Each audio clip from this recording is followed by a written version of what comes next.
special edition of Business Morning, Monday, January the 2nd, 2017. And welcome our guest here in the studios, Bismarck Rwani, the Chief Executive Officer and Economist at Financial Derivatives Company. You want to join the conversation on social media? This is our Twitter address as usual, at Channels TV or at Biz Morning. And for the show anchor on a daily basis, CTV Harriet. That's Harriet Agbe. I'm sitting in here today for her. And of course, you can put it at boason. And of course, you may want to tweet at Bismarck Rwani. We also put that out on Twitter earlier today. He's the Chief Executive at FDC. You need to get him into the conversation as well. But let's move on very quickly to the key issues. President Buhari's New Year's message of 2016, we're going back 365 days and trying to find out where we are 1 year after.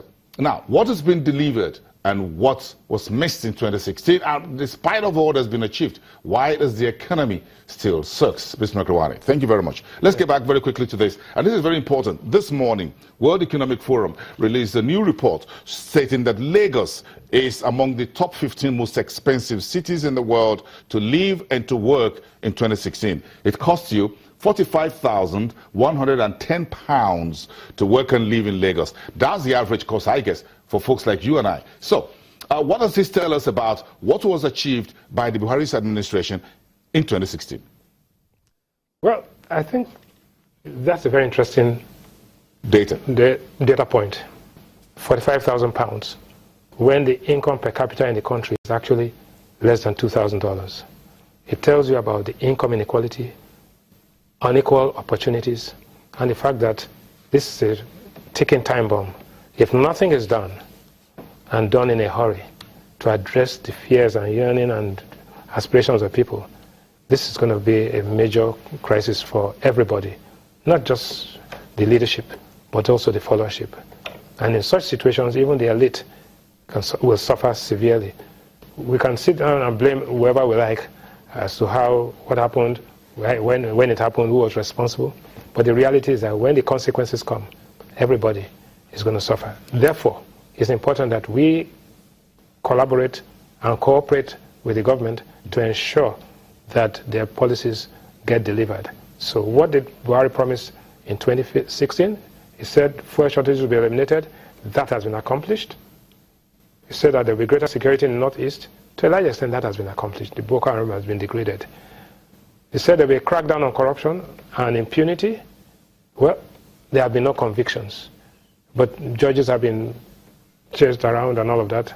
There are prolonged trials with no verdicts. That's the judiciary is independent of the executive, but we need to get that sorted out because basically the fear of corruption and all of that and the anti-corruption initiative has begun to lose its momentum because people are getting away with everything.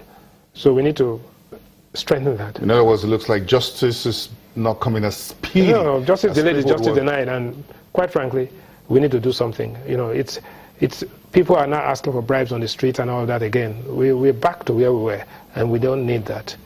So corruption that was being pushed away has become pervasive and is right with us. And people, it begins to erode on the trust that people have in the administration. So something has to be done. The trust has to be earned. It's not you can have all the fanfare and all the things that you talk about, but the reality is that people feel it and people want to see it, and therefore there should be no questions about the people around the president. Everybody should come out clean, and if you are a problem, if you are going to be a liability, then you walk away. Secondly, fourthly, he said we'll reduce the reliance on oil. That has not happened. Our reliance on oil has actually increased. Oil and gas is now still 92% of our export earnings and about 75% of our fiscal earnings. Promoting job creation, no. Unemployment and underemployment has actually increased. And we'll come back to the slide later on, which has shown that unemployment is up. So oil production is at 1.6 million barrels. Oil revenues are significant in the total package.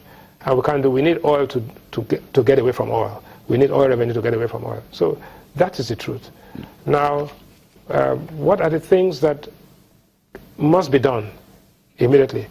Before we get to what needs to be done, Mr. Rwani, very, very quickly, if we go back to the fuel shortages, was this, the subsidies drastically cut and the queues have disappeared, was that policies where they just presidential fiat? Was it structural enough that what we have achieved in 2016 is not likely to rear its head in the new year 2017?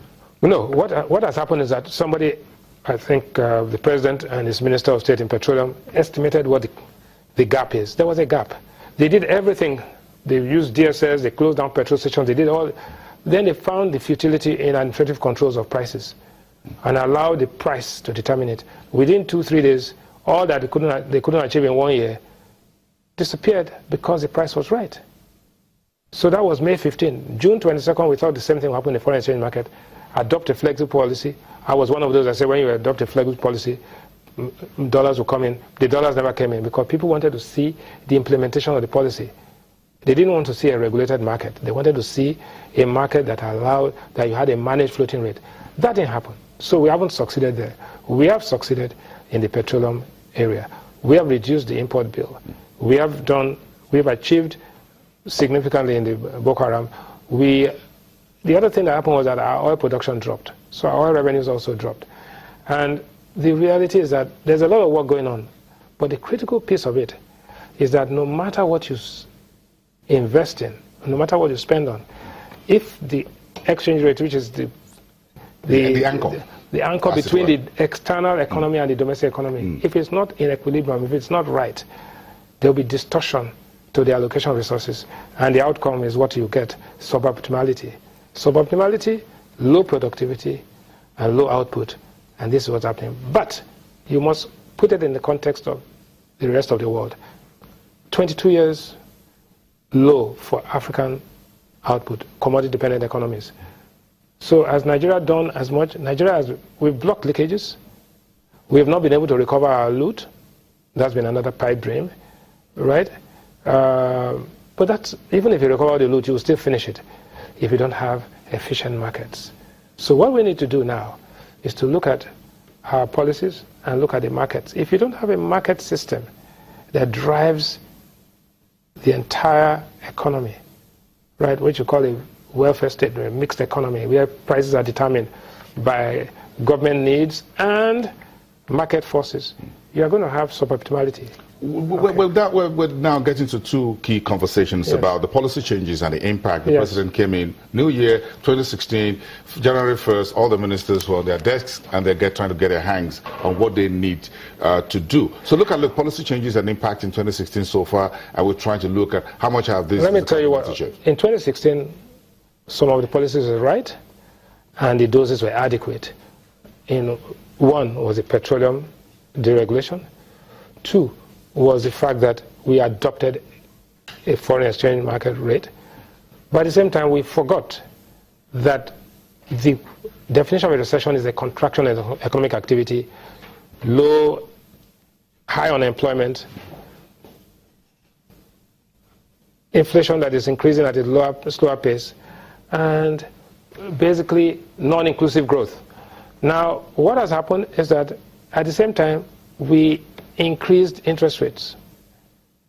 So we strangulated an economy, sucked out oxygen, and at the same time we expected people to invest. So you had CRR taking money out of the banking system, you had high interest rates, and you had treasury bill rates going as high effectively as about 22%. So now the federal government was spending 34 to 35% of independent all revenues servicing debt. And so what you have is what an old movie, remember an old movie called Dead Man Walking? The economy became a dead man walking. You need to inject... That sounds like a horror movie. Yeah. You need to inject money into the system and go back to the multiplier theory, which says that whatever you invest, either by government or by the private sector, you would have the equal amount and a multiplier of it on income, and then people will get better. Put it all together. Put it all together. And we're looking at that page all over again. Yes. Partial deregulation of the downstream oil and gas, the MPR increased 200 basis points once in 2016 to 14%. 45% hike in electricity rate was reversed. Thank you, Mr. President. Nigerians were still happy about that. Flexible exchange rate, well, it's floating, but drifting, as it were. So if you put all this together, the key question therefore is, it's not difficult to see why the economy still sucks. That's where you put it. Yes, the economy sucks because The budget objective for 2016 was that we will grow at 4.3%, 4.37%. We actually grew negatively at minus 1.55. We had 3 quarters of negative growth. I put it at graphics on the screen there. That's the first item. The GDP growth, we missed that by 1.55%, isn't it? Yes. So the budget objectives versus budget accomplishments. Yeah. So that was significantly lower. No, in the water. Yeah, absolutely. No, we're underwater. Oil production, we projected 2.2 million barrels. We were lucky to get 1.6. In some cases, we got 1.2. From February 14 this year, after the militants blew up the pipelines. The Focados. Focados, we've been battling.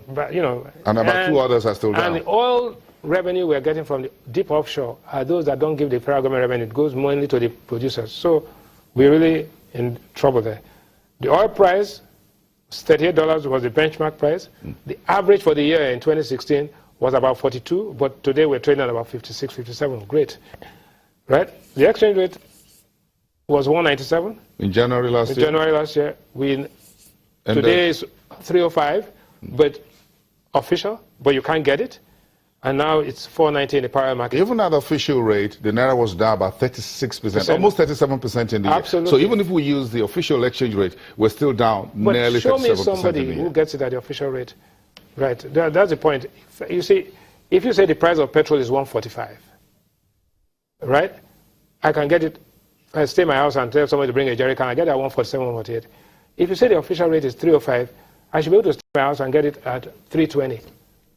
But, or 310. But now, you get it at and listen what, last week I went to the airport and tried to go to the Travelex. You know what?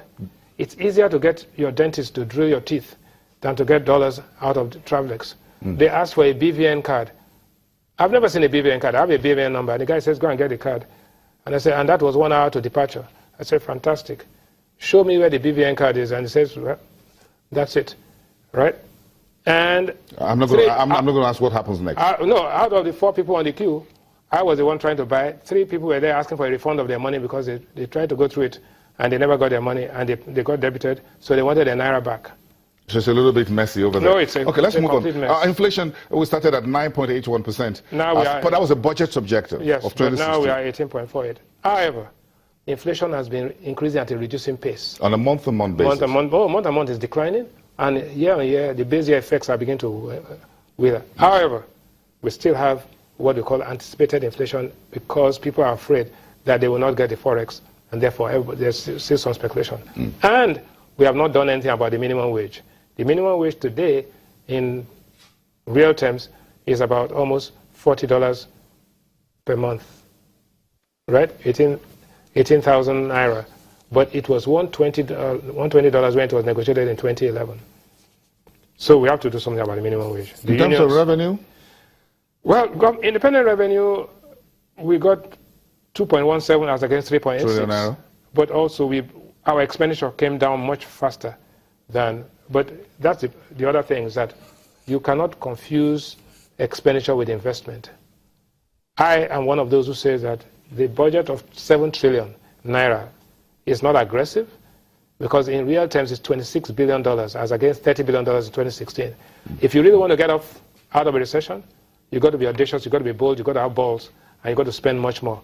And therefore, we have to dollarize. But the key question is, if you want to spend much more, where will the money come from? Well, that's the whole idea. You see, if you wait for when the money will come, then you will be stuck where you are for a long time. There's a song called Stuck Where You're Standing. You don't want to do that. You need to go and borrow the money and pay for it, and because the money is going to come in the future. But the people are running out of patience. Okay, let's before we take a break, let's take a quick look at Nigeria amongst its peers, as it were, across key other African key economies. A few of them are commodity-driven. Angola, our closest neighbor to the east. We have Kenya all the way in East Africa. We have Ghana to the west, and South Africa down there, the southern tip of the continent. Now, let's take growth. Nigeria has minus 2.24. Ghana has 4% growth, and Ghana had elections this year. Kenya has 5.7. South Africa, 0.7, that's almost no growth at all. And Angola, 4.9. But if you take unemployment and underemployment across, you see Nigeria and South Africa and Angola are suffering big time. Ghana is still doing well. Then you take inflation, and that you see that Angola has 41%. That's another oil quite a lot, quite a lot to chew there, Mr. Yes. Wane. Let me cut it there quickly and take a break. Then we'll be back in one. Come back.